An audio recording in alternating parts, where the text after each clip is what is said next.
Nuestro primer invitado, el coronel en servicio pasivo Mario Carrillo.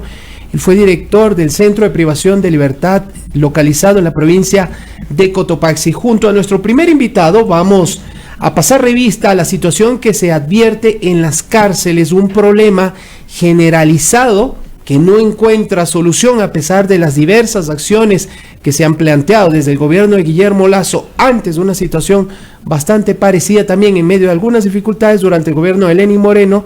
Y sobre todo queremos conocer de primera mano de una persona que ha estado allí, que conoce acerca de esta problemática, sus puntos de vista y sobre todo cuál es el análisis que se hace frente a las soluciones que en este momento se plantean desde el gobierno nacional.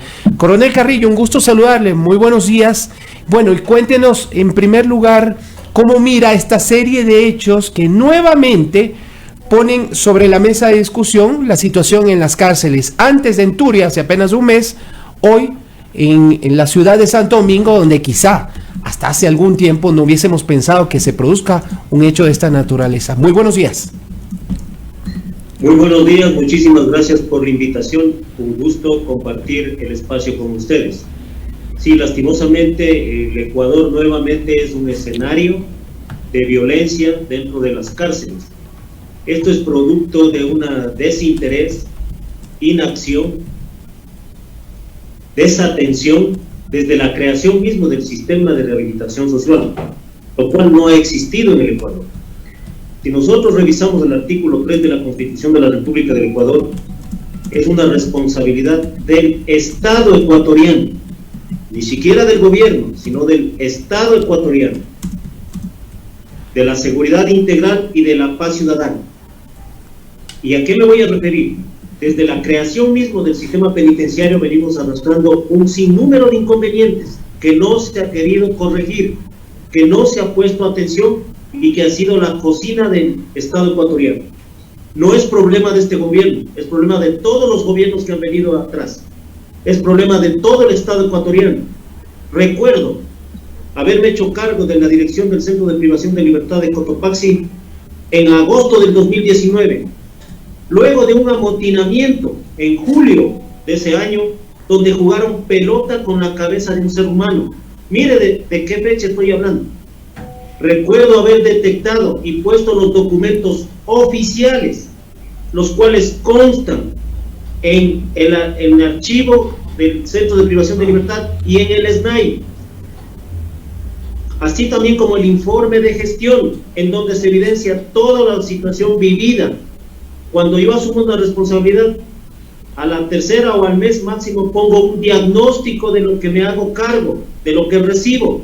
Está también en ese documento oficial. ¿Y cómo veo ese centro de privación de libertad? Que son todos. Y estoy hablando de uno que dicen que es de máxima seguridad, que no lo es. No lo es. Nos vendieron esa idea, pero no lo es. Y hago a decirnos por qué es. ¿Qué pasa en este centro de privación de libertad? Donde no se ha cumplido la legislación, que sí existe. Miren lo grave que estoy diciendo. Existen los reglamentos que no se han cumplido. Existe la normativa que no se ha cumplido. Que existen privilegios. Que existen personas privadas de libertad que nunca pisan pabellón y que cuando se les manda a pabellón o mandan a matar o intimidan o le siguen un juicio al director pensando que el director es un hacendado o es un capataz, cuando ahí el reglamento de rehabilitación social le habla de una junta de evaluación y diagnóstico que es el organismo técnico que regula la clasificación de las personas privadas de libertad, las progresiones, las regresiones, las disciplinas. Miren por dónde voy el tema, pero ojalá escuchen para que se establezcan responsabilidades, haga un llamado a las entidades de control, porque aquí existen responsabilidades por acción o por omisión, y eso no se está. ¿Quién responde por las 400 muertes de las violentas dentro de las cárceles? Y ahora ya no solo en las cárceles. Ya había mencionado yo en diferentes medios de comunicación a nivel nacional, se calentaron las calles. Mire por dónde van los inconvenientes. El sistema de privilegios, tarde o temprano, cuesta vidas, trae violencia, porque no puede existir PPLs VIP, PPLs de primera, de segunda, de tercera y hasta de cuarta. Eso es lo que nos está pasando. Ahora veo con profunda tristeza que no existe un trabajo coordinado no existe un trabajo coordinado entre todas las instituciones del Estado, las responsabilidades del Estado.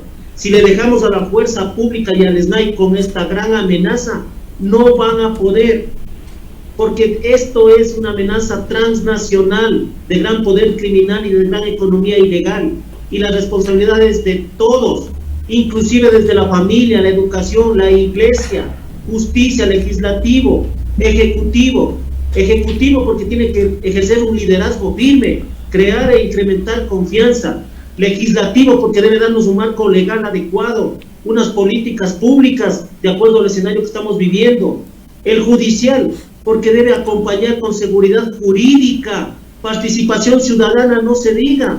Entonces, estamos hablando que todos somos responsables de lo que está pasando en el Ecuador. Coronel Carrillo, ahora bien, usted mencionaba, parte de lo que acaba de decir, que en su momento incluso llegó a presentar documentación oficial, haciendo un diagnóstico sobre lo que está ocurriendo, o lo que ocurría para entonces, año 2019, nos dijo, en el Centro de Privación de Libertad de Cotopaxi. Seguramente, después de eso han venido muchos diagnósticos acerca de lo que está sucediendo. Hay personas que conocen el tema, que lo analizan, hay ex miembros de las Fuerzas Armadas que permanentemente son consultados por los medios, como que todos sabemos cuál es el diagnóstico, pero asimismo todos nos preguntamos, Coronel Carrillo, ¿qué es lo que está pasando? ¿Por qué nadie hace nada? ¿O por qué lo que se hace no va en la dirección correcta en la que debería ir para encontrar soluciones, por lo menos a mediano plazo, que permitan ir consolidando pasos certeros para pacificar las cárceles y erradicar de alguna forma esa violencia? Gracias por la pregunta. Una cosa es enterarse y otra cosa es vivirla. Sí. Yo le estoy explicando desde la vivencia, desde la experiencia, y eso es muy importante y hay que tomarlo en cuenta, porque ahí están los documentos, y no solamente el de diagnóstico, el de gestión, fin de gestión, y ahí está evidenciado todo. Mire la grave problemática. Por supuesto que hay diagnósticos. Ahora, ¿por qué no investigamos por qué no se dio continuidad a los modelos de gestión que sí tuvieron resultados positivos? Me enorgullezco ser parte de esa administración. Cero amotinamiento, cero muertes violentas, el 100% de los PPLs en los ejes de tratamiento, el 50% en el eje educativo, siendo ejemplo para las cárceles de Latinoamérica. ¿Por qué no se dio continuidad? ¿A quién le interesa? Justo, ¿a quién le interesa que el sistema no salga? ¿A quién le interesa que el sistema esté como está en este momento? Hay intereses. Por eso hablo que nos estamos enfrentando a una gran amenaza.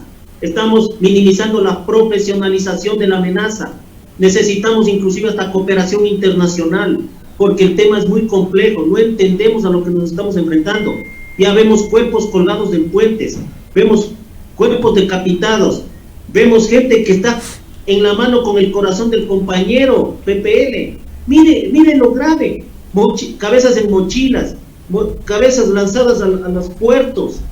Esto ya estamos viviendo en las calles, porque no estamos articulados. ¿Qué pasa? Los últimos acontecimientos, lo que está fresquito.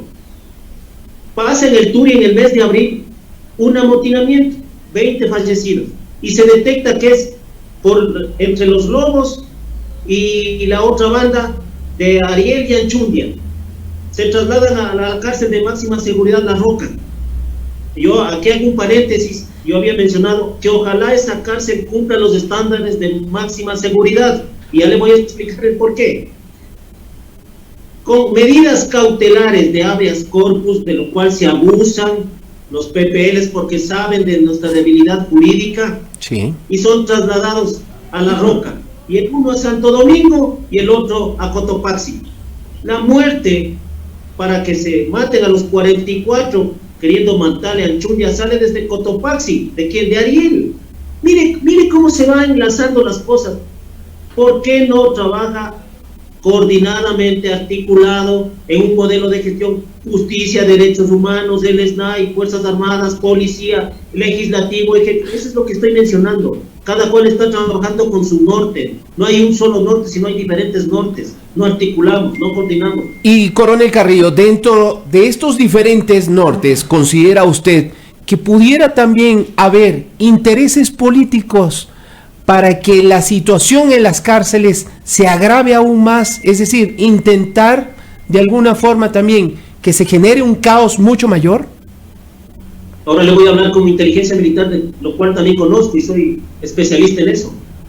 Hay muchas coincidencias, entre comillas, y sabemos que en inteligencia no hay coincidencias, hay sincronicidad. Investiguen por favor lo que es la sincronicidad. No hay coincidencias en inteligencia.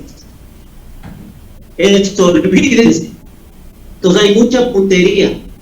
Y me voy a referir a lo que nos vendieron la idea. Nos quieren hacer creer de que aquí se conformaron megacárceles de máxima seguridad. Y voy a referirme, Turi, Cotopaxi, Litoral. Me deben estar escuchando autoridades, ciudadanía, periodistas de investigación.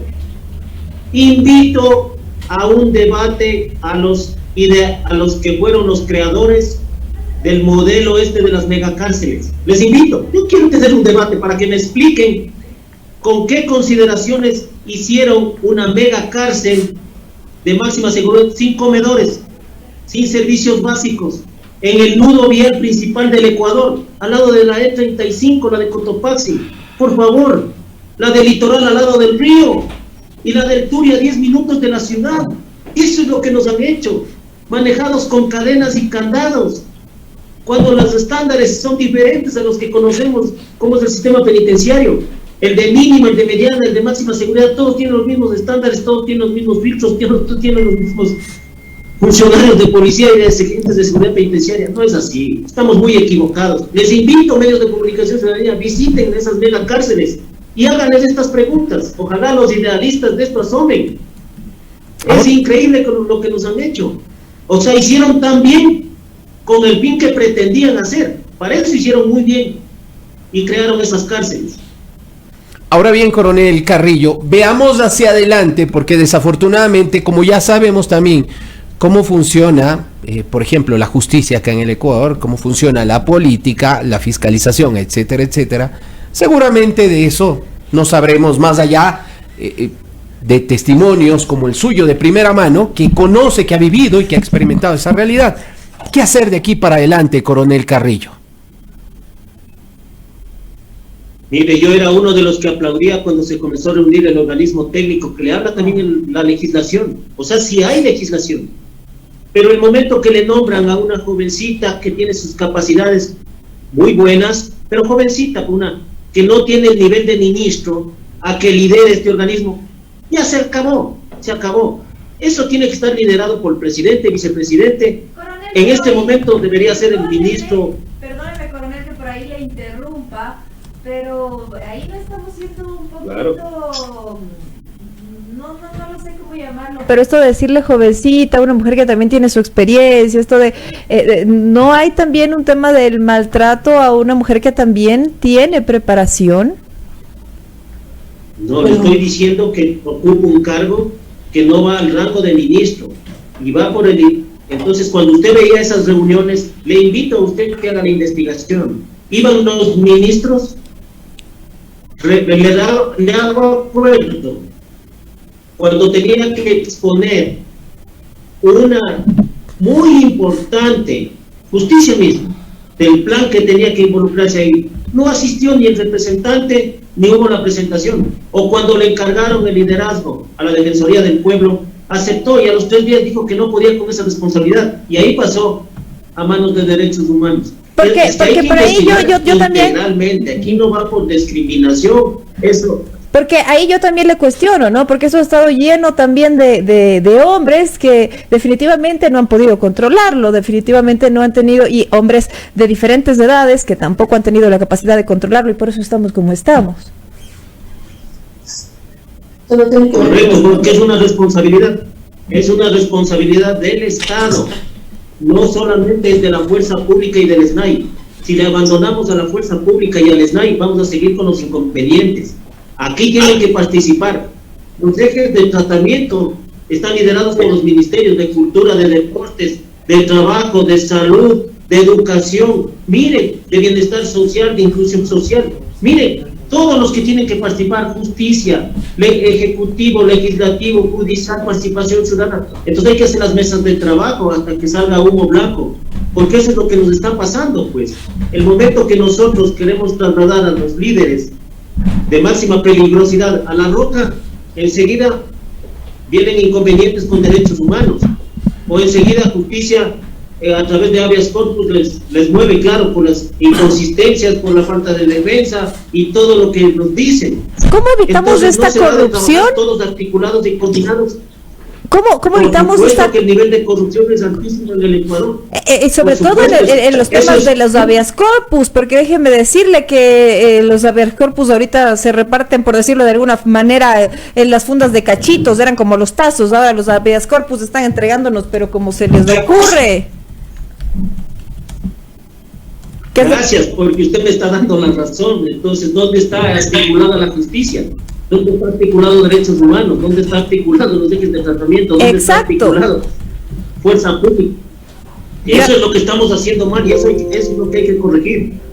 Justamente eso es lo que estoy mencionando. ¿Cómo lo hacemos? Con diferentes nortes. ¿Cómo lo hacemos? ¿Cómo pasamos ya de los planes a las acciones? Por lo que hemos visto hasta el momento son excusas, son disculpas, son reacciones totalmente lentas y ninguna respuesta efectiva. ¿Qué hacemos? ¿Cómo solucionamos este problema?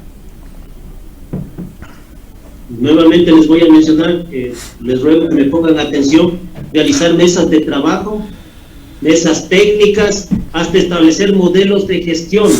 Hay que establecer un modelo de gestión. Pero ahí usted me dice mesas técnicas, ya estamos cansados en este país de mesas técnicas, y por eso es mi repregunta, porque mesas técnicas, grupos de trabajo, nos sentamos a conversar, dialogamos, y no hay respuesta. A eso va mi pregunta.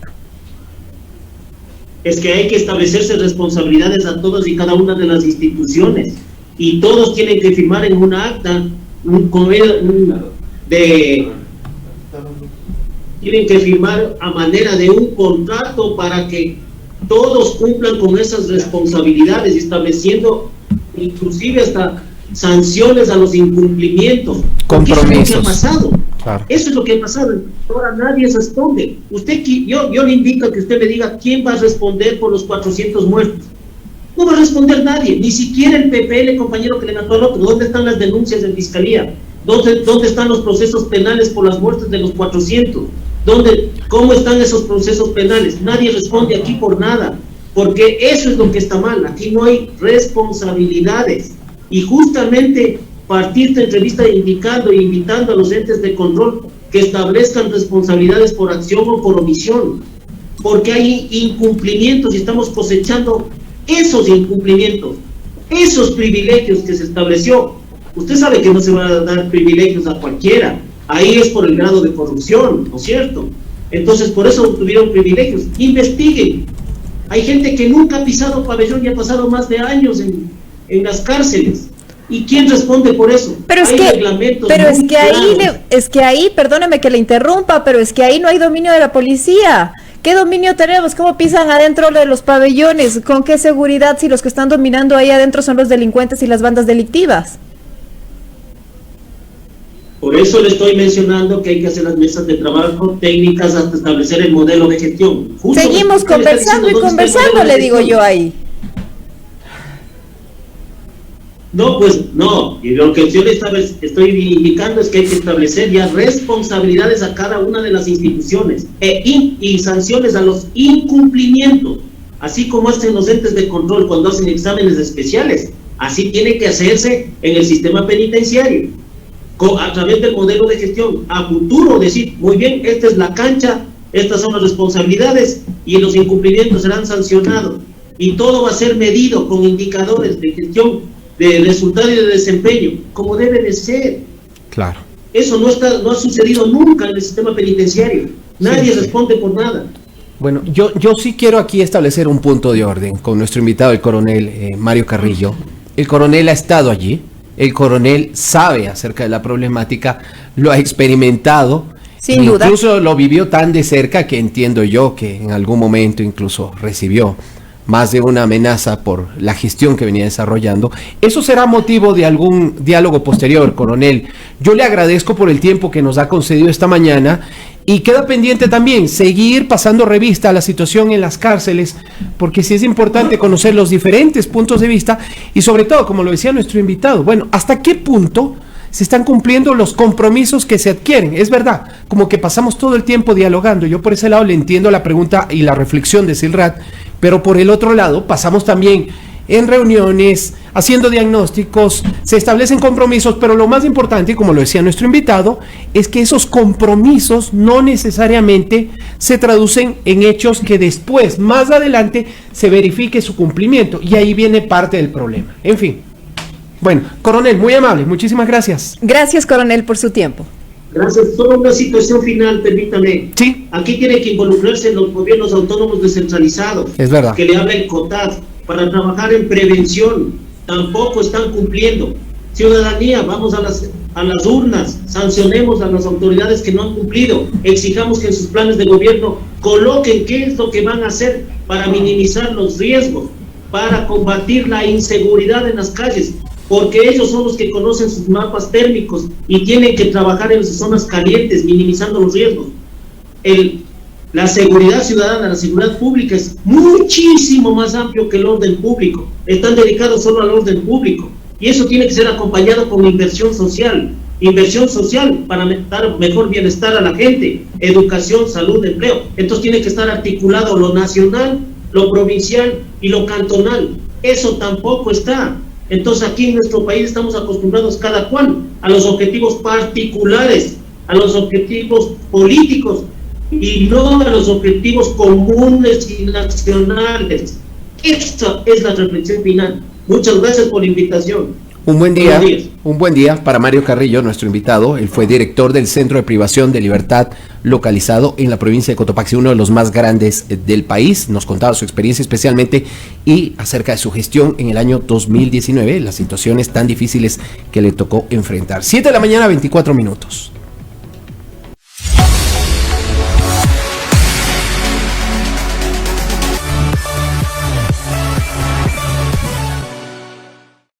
Desde ahora disfruta del mejor internet y televisión por fibra con TVNet. Aumentamos la velocidad y disminuimos los precios. Navega sin límites con 80 megas solo por $25. Adquiere nuestros planes internet y televisión por fibra con TVNet por solo $35 con 80 megas. Estamos ubicados en la calle Guayaquil entre Río Mulaute y Pachatanga. Contáctanos al 0983 62 36 29. TVNet en La Concordia, Santo Domingo y Viche. Instalación gratis, aplican restricciones. Todos nuestros precios incluyen impuestos. TVNet, más entretenimiento. Santo Domingo, la capital de la carne, presenta La Artesana Carnes y Vinos.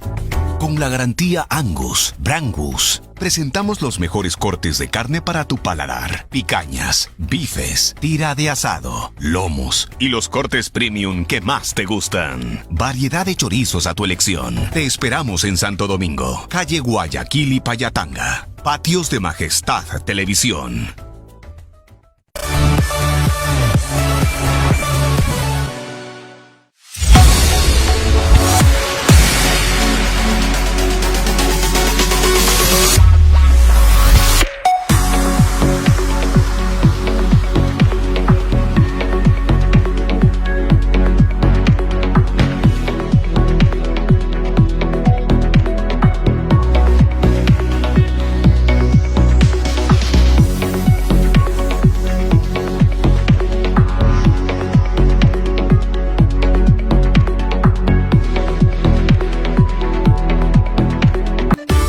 Personajes del mundo.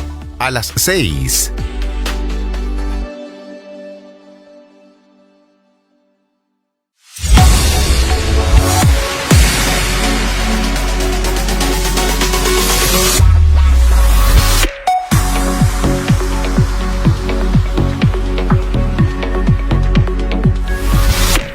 Siete de la mañana con 26 minutos. Gracias por seguir junto a la señal de Majestad Radio. También a esta hora enlazados con Majestad Televisión en Santo Domingo de los Áchilas, epicentro de hechos violentos registrados en la cárcel hace un par de días. Hay secuelas y por supuesto este tema lo hemos analizado a lo largo de este espacio. Un saludo cordial también a quienes siguen nuestra transmisión en línea a través de Facebook. Estamos en Facebook Live y en YouTube. Lo propio a quienes nos siguen a través de nuestro sitio web www.radiomajestad.com. Momento de pasar revista también a otro tema importante y que está relacionado también con la campaña electoral en nuestro país vecino, Silrat.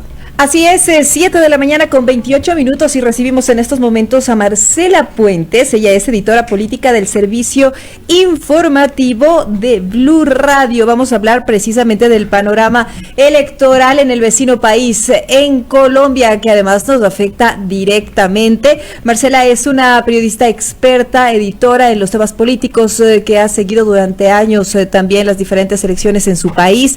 Vamos a hablar precisamente de esta primera vuelta, que es domingo 29 de mayo, ya a nada de esta primera vuelta, la segunda que será el 19 de junio. Vamos a hablar también de cómo se están moviendo los temas de las alianzas y cómo se va jugando con el tablero político y se alinean las fuerzas políticas. Bienvenida, Marcela, muchas gracias por aceptar esta invitación en El Mundo a las 6.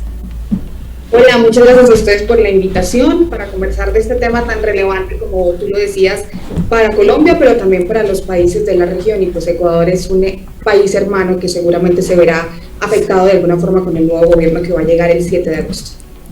Bien, Marcela, quisiera iniciar preguntándote cómo se está alineando el juego político. Sé que hay y que hubo varias sorpresas, cómo se están alineando ya estas fuerzas políticas, a quién se les ha ido dando los apoyos, por ejemplo, el partido liberal, el de los profesores, cómo se está moviendo el ajedrez político en Colombia. Pues coincide esta charla que estamos teniendo con una noticia de la renuncia de uno de los 8 candidatos a la presidencia que ya estaban en la tarjeta electoral para la primera vuelta, el exgobernador de Antioquia, Luis Pérez. Así las cosas, tenemos en este momento 7 candidatos disputándose la presidencia de la República en la primera vuelta, que como ustedes lo mencionaban será este 29 de mayo, en menos de 3 semanas. El puntero, quien va liderando la intención de voto en nuestro país, es el exalcalde de Bogotá y hoy senador de oposición, Gustavo Petro, que ha sido todo un fenómeno político, porque su campaña ha estado salpicada por muchos escándalos, pero él en las encuestas se mantiene siendo el líder, tiene en este momento un 43,6% de la intención de voto. Todavía no le alcanza para ganar en primera vuelta, pero sin duda es el candidato que va adelante con una ventaja muy importante.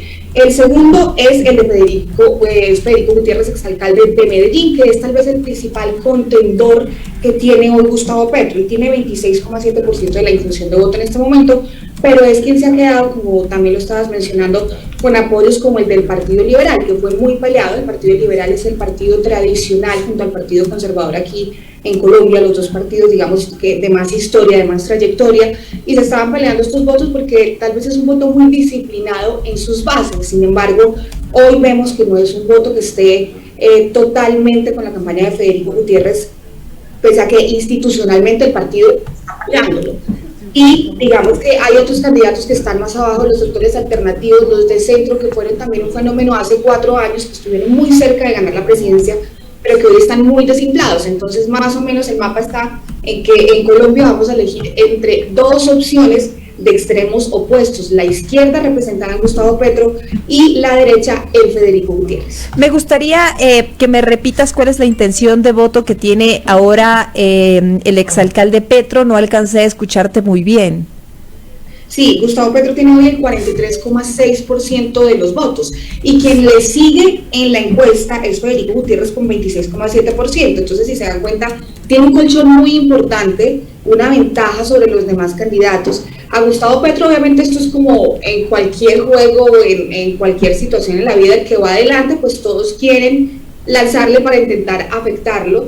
Eso ha pasado con Gustavo Petro, le han salido escándalos sobre visitas a las cárceles para ofrecer supuestos beneficios a narcotraficantes.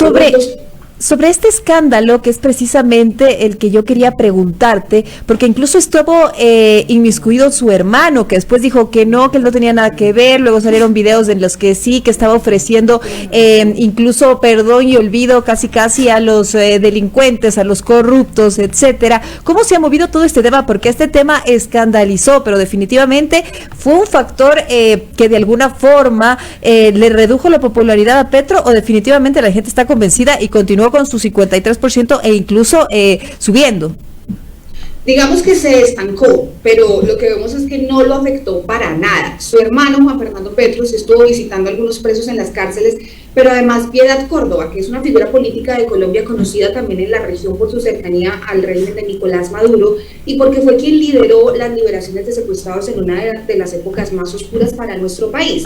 Pero hay un tema muy sensible de esto y es la supuesta negociación del beneficio de extradición. Los narcotraficantes no quieren ser extraditados. Recientemente aquí en Colombia fue extraditado uno de los capos más, digamos, sonados, más conocidos y más temidos, que es alias Otoniel, fue extraditado a los Estados Unidos, pero digamos que recordamos la época terrible de Pablo Escobar y otros líderes narcotraficantes, jefes, cabecillas de estructuras criminales muy peligrosas.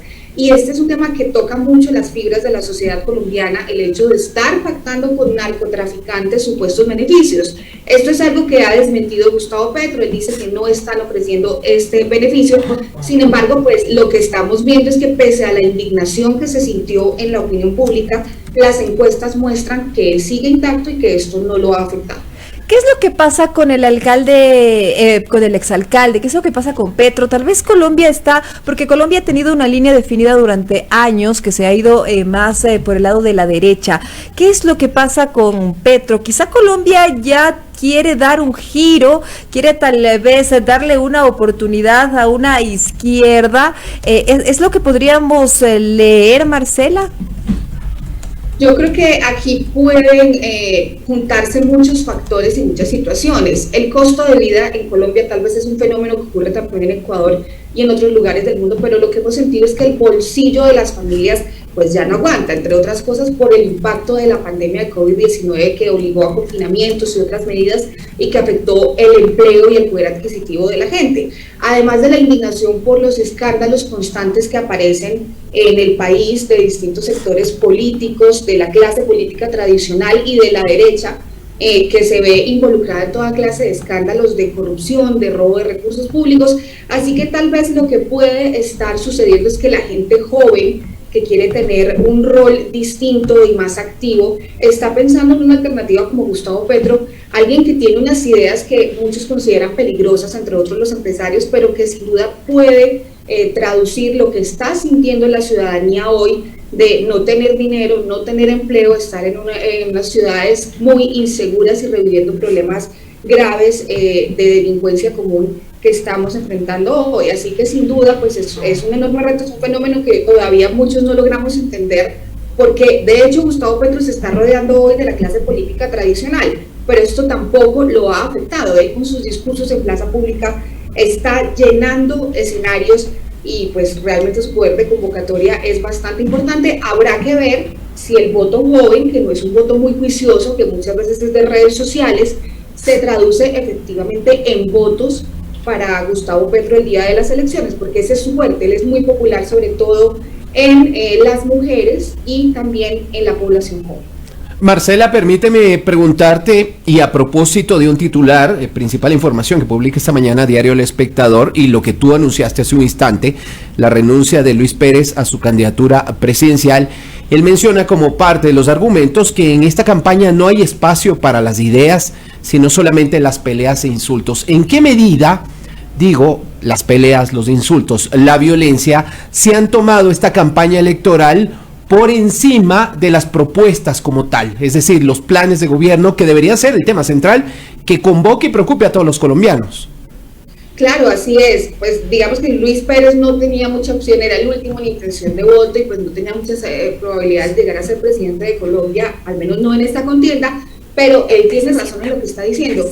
Y quienes cubrimos la campaña todos los días, así lo hemos percibido. Les contaba todos los problemas que tenemos hoy en Colombia con la tasa de desempleo, con la inseguridad, pero los candidatos realmente no se han dedicado a hablar de esto, sino a atacarse unos con otros, sobre todo Gustavo Petro y Federico Gutiérrez, que se sacan todos los días acusaciones. Se ha denunciado también que tienen amenazas de muerte, así que es un ambiente muy turbio en el que estamos en un enorme reto, convencer a la gente que salga a votar por quien quiera votar, pero que lo haga, que participe masivamente, porque es una decisión pues muy importante, elegir quién va a gobernar nuestro país los próximos 4 años. Lo cierto es que hay un hastío, también hay un desgaste en la agenda política, en los temas de conversación hoy, porque lo que vemos son ataques permanentes. Hoy, otra de las noticias del día en nuestro país es la suspensión del alcalde de Medellín, que es una de las ciudades principales de Colombia, por presunta participación en política, según la Procuraduría, tratando de incidir en la campaña de Gustavo Petro para favorecerlo. Esto, por supuesto, es un nuevo ataque porque están lanzándose toda clase de acusaciones de lado y lado, y pues así estamos todos los días hablando de esta clase de incidentes, mientras que las propuestas han quedado en un segundo plano y realmente hoy ningún candidato está hablando de ello. Sí, lo estaba escuchando esta madrugada mientras oía la radio colombiana. Yo me despierto desde muy temprano, desde las 4:30 también a escuchar la radio colombiana y enterándome de lo que está sucediendo. Ahora hay otro tema, Marcela, y a propósito de la violencia, la inseguridad que se vive en Colombia, y más allá de la parte de los contenidos, las propuestas de campaña, y que tiene que ver y que ha sido reseñado por medios de comunicación, especialmente internacionales, el fantasma de presuntas amenazas de muerte sobre las campañas, principalmente Gustavo Petro y Fico Gutiérrez. ¿Cuán ciertas pueden ser estas amenazas y en qué medida también han ensombrecido el que debería ser el principal tema de análisis, lo que acabamos de mencionar, las propuestas para los colombianos? Pues no sé si ustedes pudieron ver unas imágenes de Gustavo Petro en tarima con casco, con chaleco antibalas, con escudos, que realmente pues es una imagen que genera toda clase de preocupación, y realmente hoy no podemos saber, las autoridades serán las que tendrán que establecer qué tan ciertas son o no, pero pues no se puede subestimar ninguna amenaza, porque en nuestro país tenemos una historia de violencia política en la que han sido asesinados candidatos presidenciales en el pasado, y por supuesto la situación del orden público y es muy delicada. Realmente sentimos que en estos años se ha recrudecido la violencia en muchas zonas, tal vez en la zona de frontera con Ecuador también se presentan muchos de estos hechos por los actores armados que hacen presencia allí, por la presencia de organizaciones narcotraficantes. Lo cierto es que sí hay muchas amenazas que han sido denunciadas desde las campañas, esto lo están investigando las autoridades, el gobierno ha hecho contacto con los candidatos, han sido reforzados los esquemas de seguridad, y es una preocupación también porque acabamos de salir de un paro armado que suena increíble, pero hoy, en este momento, hay organizaciones criminales que son las que mandan en muchas regiones apartadas en las que el Estado colombiano no hace presencia, y donde también la pregunta sería entonces cómo se va a garantizar el ejercicio del derecho al voto para que los ciudadanos puedan ir y votar libremente, porque dice la campaña de Federico Gutiérrez que hay grupos armados que estarían incidiendo en la intención de voto o amenazando a los habitantes de ciertas poblaciones alejadas para que voten por algún candidato, en especial por Gustavo Petro. Pero pues todo esto es materia de investigación, pero sí ensombrece y preocupa muchísimo el ambiente en el cual se está desarrollando la campaña política. Vuelvo a la parte política antes de darle paso nuevamente a Silrat, y a propósito también de las encuestas, los resultados y lo que tú acabas de mencionar respecto a las cifras. Estaba revisando anoche una nota de Semana y que se refería a estos datos de Noticias de RCN, esta encuesta de Yanjas, y que reveló que Gustavo, exactamente, que Gustavo Petro sería el ganador en primera y segunda vuelta, como tú ya lo dijiste, Marcela. ¿Cómo está adoptando esta posibilidad real la sociedad colombiana de que un gobierno de Colombia, o por lo menos Colombia, gire hacia la izquierda después de haber estado gobernada por administraciones de derecha durante los últimos años? Es decir, ¿cómo se advierte esto en el día a día de la gente? Yo creo que hoy hay preocupaciones más grandes para el ciudadano del común, para el ciudadano a pie, que de pronto piensa quién me va a ofrecer las mejores condiciones para yo poder salir de la pobreza, para poderle dar educación a mis hijos. Pero digamos que hablemos de algunas preocupaciones o algunos fantasmas que se mueven con la posibilidad de que se mueva el gobierno de Colombia hacia la izquierda. El fantasma, o lo que ha pasado en nuestro país vecino Venezuela, es tal vez con lo que más atacan a Gustavo Petro, porque lo intentan relacionar justamente con el régimen de Nicolás Maduro, y ponen esa preocupación primero de que se extienda, de que busque la reelección, de que busque eternizarse en el poder y quedarse por más de 4 años, pero además que pueda espantar la inversión extranjera, que las empresas se empiecen a ir porque son las que generan el empleo en Colombia, un país que tiene unos datos de pobreza bastante preocupantes. Así las cosas, él ha hecho unas propuestas pues que son polémicas, como el tema de no conceder más licencias de exploración petrolera. Todo esto, por supuesto, sí genera preocupación en muchos sectores, pero digamos que el ciudadano de a pie no está pensando en eso, sino en alguien que le cambie sus condiciones de vida. Claro. Y la discusión está entre otros niveles, otras esferas del poder que se están moviendo intentando atajar la opción de que suba Gustavo Petro por esas propuestas polémicas que ha lanzado desde su ideología de izquierda. Bueno, Silra, tú tienes una última. Sí, yo tengo un par de preguntas más. Mira que acá en el Ecuador no hemos tenido lo que tú has mencionado, que es un paro armado. Entonces yo quisiera que tú nos cuentes aquí a la población ecuatoriana qué significa un paro armado, cómo se mueve un paro armado y cómo se configuran las fuerzas políticas y cómo se mueve, quiénes están detrás de este paro armado y qué implicaciones tiene, Marcela. Pues los paros armados son realmente una tragedia para las poblaciones que tienen que enfrentarlos, que son delincuentes que llegan armados a prohibirle a la gente que salga de sus casas, que vaya a trabajar, a quemar el transporte público, a bloquear vías, a mantener a la gente confinada, los niños no pueden ir a estudiar, así que es realmente una tragedia la que se vive en muchas regiones apartadas. Nosotros estamos en ciudades capitales, en donde no tenemos que enfrentar estas situaciones, pero es en las zonas más olvidadas y más apartadas, donde no hay presencia del Estado, donde no hay presencia de la fuerza pública, que estas estructuras criminales llegan armados a imponer su propia ley y a mantener a la gente confinada. Es un confinamiento como el que vivimos con la pandemia del COVID-19, pero esta vez con gente armada a las afueras, impidiendo que los ciudadanos salgan a trabajar o a estudiar en el caso de los niños.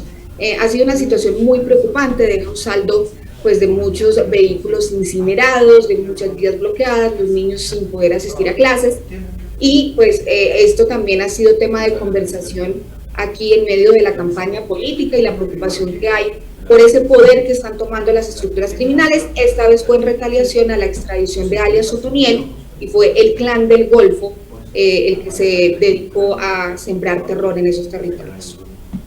Perfecto, entendido. Me parece gravísima esta situación, la verdad es súper complicada, además que será y definitivamente representará un reto para los próximos gobernantes, ya sea Fico o Petro, quien tome el poder en Colombia. También quisiera preguntarte, y ya para finalizar, el tema que me comentabas, ¿no? El tema de la población joven, que es muy activa en Twitter, que definitivamente es una red social que te mueve el poder, que te mueve las decisiones políticas, pero que allí no se ganan las elecciones. Y en Colombia hay esta particularidad. Aquí en Ecuador las votaciones son obligatorias, tú debes ir a votar, en Colombia no. Y pasa mucho que hay una campaña activa, pero la gente a la hora de la hora, y muchas veces los jóvenes, dejan de acudir a las urnas. ¿Qué es lo que pasa y qué es lo que se espera por ese lado?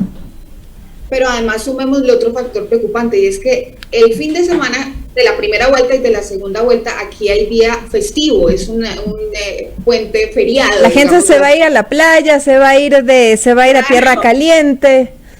Ese es el gran reto, porque el domingo vamos a las urnas, pero el lunes siguiente es un día no laboral. Entonces, si seguimos como vamos y si la campaña es la pelea, el agarrón, como decimos acá popularmente en Colombia, la pelotera, pues obviamente el ciudadano va a decir, yo no quiero ir a votar, esto es más de lo mismo, yo mejor me voy de paseo y me olvido de la campaña. Así que ese es un enorme reto, primero por los jóvenes que tienen una forma de pensar mucho más práctica, pero también por todos los ciudadanos que están agotados por lo que ha sido esta campaña, que empezó muy temprano.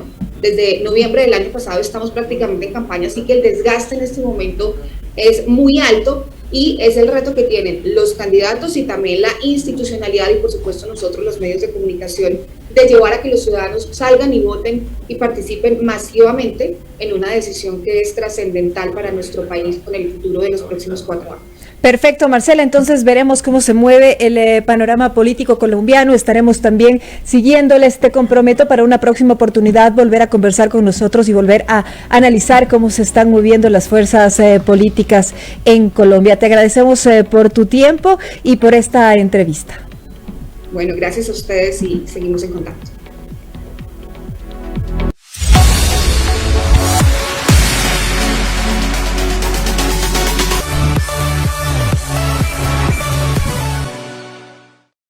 Desde ahora disfruta del mejor internet y televisión por fibra con TVNet. Aumentamos la velocidad y disminuimos los precios. Navega sin límites con 80 megas solo por $25. Adquiere nuestros planes internet y televisión por fibra con TVNet por solo $35 con 80 megas. Estamos ubicados en la calle Guayaquil entre Río Mulaute y Pachatanga. Contáctanos al 0983 62 36 29. TVNet en La Concordia, Santo Domingo y Viche. Instalación gratis, aplican restricciones. Todos nuestros precios incluyen impuestos. TVNet, más entretenimiento.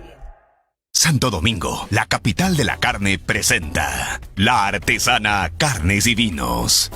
Con la garantía Angus, Brangus, presentamos los mejores cortes de carne para tu paladar. Picañas, bifes, tira de asado, lomos y los cortes premium que más te gustan. Variedad de chorizos a tu elección. Te esperamos en Santo Domingo, calle Guayaquil y Payatanga. Patios de Majestad Televisión.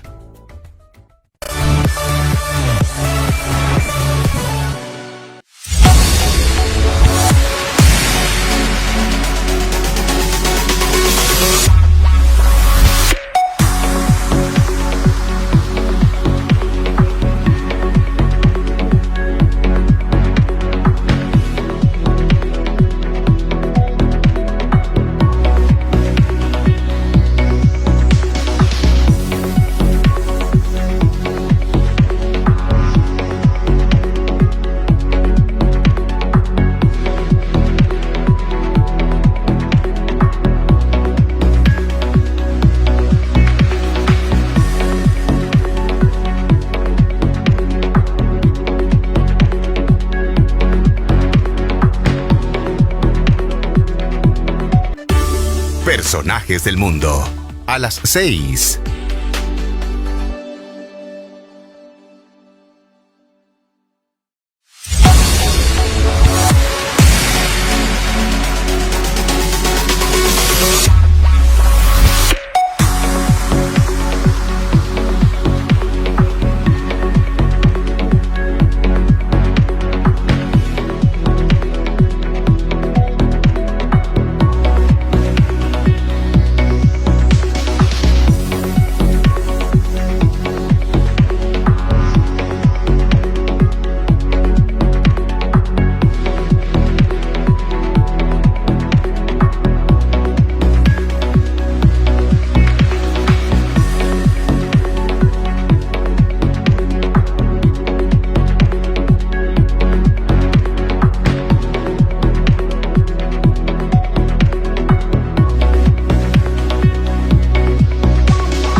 Siete de la mañana con 49 minutos. Seguimos aquí en Majestad Radio, Majestad Televisión. Nuestro siguiente tema de análisis tiene que ver con el habeas corpus, entendido como una de las garantías constitucionales para la protección de derechos de las personas. Lo habíamos mencionado y vamos a tratar este tema y poder entenderlo de mejor manera para poder también ponerlo en contexto frente a esta serie de hechos que han ocurrido en los últimos días y semanas.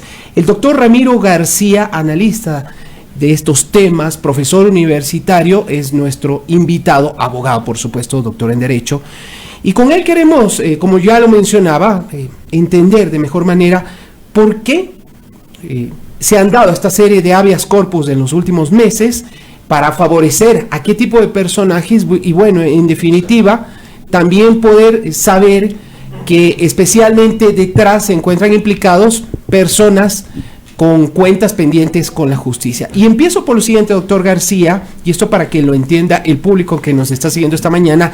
¿Qué es un habeas corpus y quiénes se pueden favorecer de él? Muy buenos días, bienvenido. Buenos días, muchas gracias por la invitación. Siempre un gusto estar acá. El habeas corpus es una garantía jurisdiccional de derechos constitucionales específicos.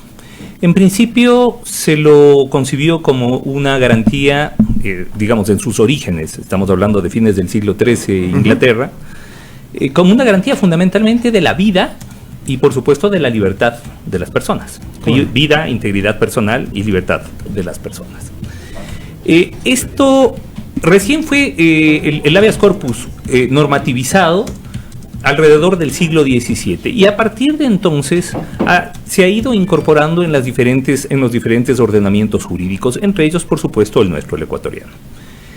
El habeas corpus siempre se lo había pensado como un habeas corpus restaurativo, es decir, el habeas corpus dirigido hacia la restauración de la libertad personal de quien lo propone o de aquella persona en favor de quien se propone. La Corte Constitucional se ha referido en más de 20 sentencias a este tema y lo ha desarrollado muy bien desde mi punto de vista, especialmente en un caso que fue de mucha trascendencia, denominado Mona Estrellita, de ponencia de la señora jueza, la doctora Teresa Núquez, en donde, acogiendo la doctrina, establece las diferentes formas de habeas corpus. Así tenemos un restaurativo, restringido, correctivo, traslativo, instructivo y conexo. Cada uno con diferentes características, con diferentes modalidades y elementos. El habeas corpus que hoy por hoy ha sido objeto, desde mi punto de vista, de una tergiversación por parte de los jueces ordinarios que actúan en sede constitucional, ha sido el habeas corpus correctivo. Porque, claro, con el restaurativo, con el restringido, se trata de restablecer la libertad personal de las personas. Con el correctivo no.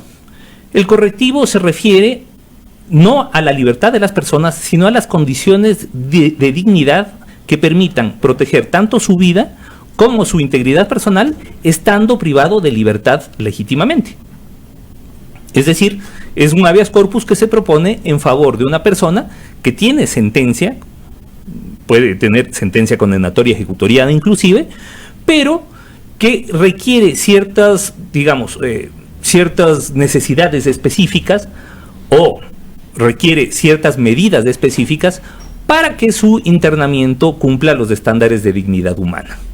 Así, por ejemplo, una persona que tiene insuficiencia renal y que está privada de libertad, va a requerir que en esa privación de libertad se le pueda prestar la asistencia médica adecuada para su patología, que pueda hacerse diálisis, por ejemplo, porque de lo contrario se le estaría condenando a muerte. Claro. ¿Verdad? Entonces, nada tiene que ver en el habeas corpus correctivo la liberación física, la libertad personal, y eso lo deja en claro la Corte Constitucional en esta sentencia, que no se refiere, en el habeas corpus correctivo, no es la libertad personal el bien jurídico que se protege, el derecho que se protege, sino la vida e integridad. Sin embargo, se ha hecho una tergiversación por parte de algunas personas, algunos colegas que han propuesto habeas corpus, tergiversándolo, distorsionándolo completamente y solicitando que a través de un habeas corpus correctivo se dé la libertad del sentenciado, como sucedió con el caso del señor Glass y la decisión del juez de Manglarar. Si me permite, doctor, antes de darle paso a Silra también, esta tergiversación o distorsión del habeas corpus como tal, ¿proviene de dónde? De problemas estructurales en la justicia, de lo que dice la ley, de la aplicación de los jueces, es decir, ¿por qué se origina? Se origina por problemas, por un lado, de desconocimiento de parte de nuestros operadores judiciales y por otro lado, y eso hay que decirlo clarito, de corrupción. Ahí lo que tiene usted es un abogado que se quiso hacer el vivo y un juez pícaro que se prestó. Así de sencillo, detrás de todos estos habeas corpus distorsionados. Porque si hubieran revisado un poquitito la doctrina y la jurisprudencia internacional inclusive, es más, si hubieran leído adecuadamente la sentencia que dicen aplicar, evidentemente se habrían dado cuenta que no podían ordenar la liberación del condenado, sino la adecuación de su prisionización, de las condiciones de confinamiento, a estándares de dignidad humana y de protección de la libertad y de la integridad personal. Ese es el quid del asunto, ¿no? Ok. Bien, y antes de continuar, quisiera comentarles que personal de farmacia ya cuenta con una aplicación móvil para capacitarse. Caigan es la primera aplicación de capacitación disponible para el sector farmacéutico. La División de Medicamentos Genéricos Genfar de Laboratorios Sanofi desarrolló también esta plataforma con el objetivo de mantener en constante formación y actualización a los dependientes en las farmacias. Mucha atención en Latinoamérica, los farmacéuticos son el primer punto de contacto con los pacientes, pues miles de personas acuden a los establecimientos antes de ir a una cita médica. Sin embargo, muchos no tienen certificaciones mínimas requeridas de cada país. Así lo afirma Marcela Bocanegra, Senior Brand Manager de Genfar. Es indispensable que los farmacéuticos se mantengan actualizados en cuanto a las mejores opciones de tratamiento y también a su correcta administración a los pacientes. La app se encuentra disponible con el nombre de Heigen con HIG para dispositivos Android y también para Apple. Esta es información importantísima que usted tiene que tener en cuenta. Y sobre esto, 7 de la mañana con 57 minutos. Sobre esto, Silra, también lo importante para que las personas que nos estén siguiendo y estén siguiendo el diálogo con el doctor García, también leerlo en español. Para las personas que conocen el producto y la aplicación, por supuesto, en español, ¿verdad? Si me permites, por favor, el nombre en español. Así es, Heigen, Genfar también, de Sanofi. Ahí lo tenemos. ¿No? O Igen. Exactamente, para que se entienda de mejor manera y también pueda ser descargado con mayor facilidad. Exactamente, como usted lo prefiera, igual lo encuentra. Ok, vamos entonces, Silra, tú tienes algunas inquietudes sobre el tema y el doctor nos acaba de reseñar algunos temas que me parece súper importante respecto a las dificultades, a la aplicación sobre todo el recurso del habeas corpus. Así es, doctor García, entonces continuamos con la entrevista. Quisiera preguntarle yo, precisamente estábamos tocando uno de los temas más sensibles, que es precisamente la corrupción en todos estos sistemas de los habeas corpus y cómo diferentes jueces, también administradores de justicia y apoyados por diferentes abogados están moviendo estos temas de manera corrupta. Cuéntenos, doctor, ¿cuál es su opinión respecto, por ejemplo, específicamente al habeas corpus que recibió el expresidente Jorge Glass? ¿Cuáles fueron esas condiciones? A ver, en el caso específico del señor Glass, hay aspectos tanto formales como sustanciales que tienen que ser tomados en cuenta. El habeas corpus en condiciones normales debe ser propuesto ante el juez del lugar donde se encuentra privado de libertad. Quien propone el habeas corpus en favor del señor Glass afirma no conocer dónde estaba privado de libertad. Asumamos que lo hizo de buena fe, a pesar que todo el país sabía perfectamente que se encontraba en la Tacunga. Pero bueno, asumamos que la señora que propuso este habeas corpus lo hizo de buena fe, no sabía. Sin embargo, el juez que conoce la causa convoca audiencia. Le voy a interrumpir, doctor, porque ¿quién no sabía dónde estaba? Hágame el favor. Al parecer solamente la señora que propuso el habeas corpus en Manglar Alto, que no tiene nada que ver con la Tacunga. Manglar Alto, provincia de Santa Elena, la Tacunga, provincia de Cotopaxi. Pero bueno, al parecer solo ella desconocía el lugar de privación de libertad. Pero bueno, asumamos que actuó de buena fe y que realmente no sabía. El juez convoca a la audiencia y a la audiencia lo convoca el señor Glass.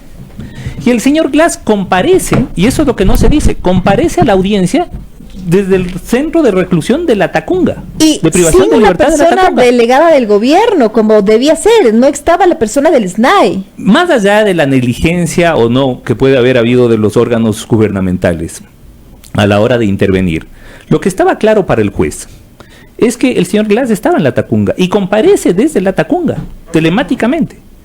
Y sin embargo, el juez se declara competente cuando lo que debió haber hecho en ese momento es derivar el caso a un juez competente de la provincia de Cotopaxi y específicamente del cantón La Tacunga. Eso es lo que debió haber hecho. Sin embargo, continúa tramitando el caso y resuelve. Entonces, claro, no puede decir, es que yo no sabía, y entonces procedía el presentar ante el juez de Manglar Alto porque se desconocía el sitio donde estaba privado de libertad. Pues no, sabían perfectamente. Sin embargo, resolvieron como resolvieron. Estamos viendo entonces ahí que hay definitivamente un abuso de este tema, de estos recursos. Y ¿no? luego, en la parte sustancial, insisto, se utiliza un habeas corpus correctivo para algo que doctrinariamente, que jurisprudencialmente y que por su naturaleza no sirve. Porque el habeas corpus correctivo no sirve para liberar penados, además penados con penas altísimas. Recordemos que también se hizo una utilización exactamente igual para liberar al número 1 o 2 de una de las grandes bandas delictivas que estaba además penado hasta por delitos de asesinato. Así es, se está abusando de estos recursos. Entonces, esa tergiversación hizo que se genere una especie de cadena de habeas corpus, donde todo, claro, un montón de presos dijo, esta es mi oportunidad de salir. No importa Con que me esto hayan me aprovecho y me voy. Claro, no importa que me hayan condenado a 15, 20, 25, 30, 35 años, no hay problema. Con un habeas corpus de estos que están vendiendo los abogados como pastelitos. Yo decía que están llegando en las fundas de Doritos, que uno abre y en vez del caso ya se encuentra el habeas corpus. Claro, es decir, aparecieron un montón de vendedores de humo que aprovecharon el papayazo jurisdiccional y dijeron, bueno, esta es la mía, aquí hacemos un buen negocio. Y claro, hicieron negocio. El problema es que todos esos negocios se han ido cayendo. Ya se revirtió, en el caso de Capaya no se lo otorgaron. En el caso de el señor JR, alias JR, se lo revocaron. Y en el caso del señor Glass está en apelación y ya está convocada para el día 18 de mayo la audiencia. Lo lógico sería que se la revoquen también. Él ha dicho y ha señalado que si vuelve a prisión volverá a salir porque es inocente. ¿Qué lectura le da usted a esta reflexión de un sentenciado? Porque es sentenciado por la justicia. Yo estoy de acuerdo con él en que si vuelve a entrar algún rato volverá a salir, pero cuando cumpla la pena o cuando ya el cumplimiento de la pena le permita acogerse a los beneficios penitenciarios. Doctor, pero él de inocente, es más, o sea, no es que este habeas corpus le declaró inocente. No es que se eliminó las sentencias condenatorias. Lo que se modifica es la forma de cumplimiento de la sentencia.